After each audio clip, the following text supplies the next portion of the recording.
प्रिय अभिभावकों और भैया बहनों, सरस्वती शिक्षा समिति के द्वारा इस चैनल के माध्यम से कक्षा अरुण से 12वीं तक के सभी विषयों की सामग्री एक समय विभाग चक्र के अनुसार आपको भेजी जा रही है। निश्चित ही यह सामग्री आपके शिक्षण में सहयोगी हो रही है। आप सभी से आग्रह, शिक्षा समिति के इस चैनल को सब्सक्राइब कीजिए और घंटी के निशान पर क्लिक कीजिए, जिससे यह सामग्री आपको समय समय पर उपलब्ध हो सके। आज हम अध्ययन कर रहे हैं कक्षा 12वीं के इतिहास विषय में दूसरे पाठ की। पाठ का शीर्षक है भारतीय इतिहास के स्वर्णिम पृष्ठ। हम सब जानते हैं भारत का इतिहास गौरवशाली रहा है और इसमें अनेक ऐसे शासक और राजवंश हुए हैं जिन्होंने भारत के इतिहास में स्वर्णिम अक्षरों से अपना नाम लिखवाया है और न केवल भारत के गौरव को बढ़ाया है, अपितु संपूर्ण विश्व में शासन करने के तरीके को एक नई दिशा प्रदान की है। ऐसे राजवंशों में प्रमुख हैं मौर्य साम्राज्य, गुप्त काल, हर्ष का भारत, जिसे हम हर्षकालीन भारत के नाम से भी जानते हैं, चोल साम्राज्य और उसका प्रशासन, और विजयनगर साम्राज्य।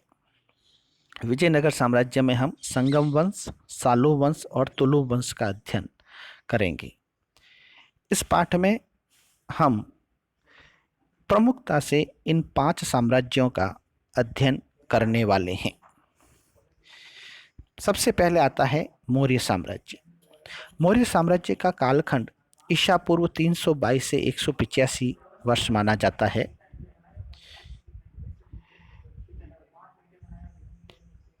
कुछ स्थानों पर मौर्य साम्राज्य की स्थापना 325 ईसा पूर्व भी मानी गई है। मोटे मोटे तौर पर अपन ये कह सकते हैं कि 322 से 325 ईसा पूर्व में मौर्य साम्राज्य की स्थापना हुई। इस मौर्य साम्राज्य की स्थापना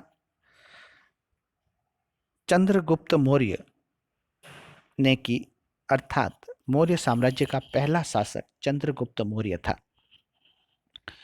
उसने अपने गुरु चाणक्य के मार्गदर्शन में नंद वंश के घनानंद को हराकर मौर्य वंश की स्थापना की। चाणक्य ही विष्णुगुप्त या कौटिल्य के नाम से जाने जाते हैं। मौर्य वंश की स्थापना के बाद चंद्रगुप्त ने विष्णुगुप्त को अपना मुख्यमंत्री बनाया। चंद्रगुप्त मौर्य भारत का पहला ऐसा शासक था जिसने शासन के नाम पर भारत में एक नई परिपाटी का प्रारंभ किया। उसका उल्लेख विश्व के प्रत्येक इतिहास की पुस्तक में संभवतः किया जाता है। उसकी प्रमुख उपलब्धियां शासनकाल की रही। जिस समय वह शासक बना उस समय उत्तरी पश्चिमी भारत, कश्मीर और वर्तमान पाकिस्तान, अफगानिस्तान का जो हिस्सा था, उसमें सिकंदर के कुछ उत्तराधिकारी शासन कर रहे थे। चंद्रगुप्त ने भारतीय राज्यों को इन विदेशी शासकों से मुक्त करवाया। हमने पढ़ा ही है, नंद वंश के साम्राज्य का अंत किया। ये महत्वपूर्ण इसलिए भी है कि इसके पूर्व लंबे समय तक नंद वंश ने साम्राज्य किया और घनानंद ने ही विष्णुगुप्त को तिरस्कृत कर उसको राज्य से निकाल दिया था। उस समय एक छोटे से बालक को अपना शिष्य बनाकर उसे चंद्रगुप्त रूप में तैयार किया और उसी चंद्रगुप्त मौर्य ने उस घनानंद को हराकर मौर्य साम्राज्य की स्थापना की। इसलिए इतने लंबे समय से शासन कर रहे साम्राज्य का अंत करना अपने आप में एक बहुत बड़ी उपलब्धि है। एक अन्य शासक सेल्यूकस को उसने पराजित किया और उसको संधि के लिए विवश किया। चंद्रगुप्त मौर्य ऐसा पहला शासक था जिसने भारत को एक सूत्र में बांधने का प्रयास किया।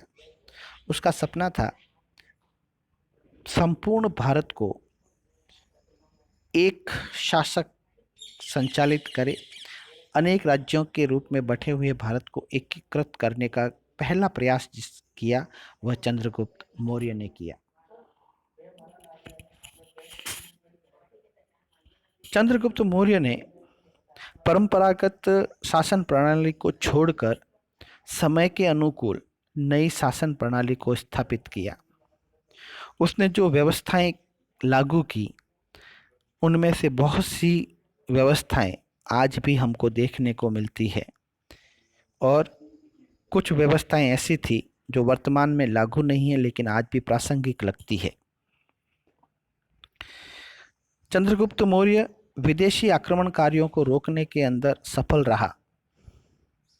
उसके कालखंड में प्रारंभिक समय को छोड़ दें तो उसके बाद में विदेशी शासकों ने प्रायशः उसके कालखंड में कभी आक्रमण नहीं किया। उसके अंतिम समय में उसने जैन मुनि भद्रबाहु से जैन धर्म की दीक्षा ली और जैन धर्म को अपनाया और अंत में श्रवणबेलगोला में चंद्रगिरी नाम की पहाड़ियां हैं, वहां पर उसने तपस्या की और वहीं पर अपना शरीर त्याग दिया, प्राण त्याग दिए। यह चंद्रगिरी पहाड़ी चंद्रगुप्त मौर्य के कारण ही प्रसिद्ध हुई। चंद्रगुप्त मौर्य के बाद में उसका पुत्र बिंदुसार शासक बना।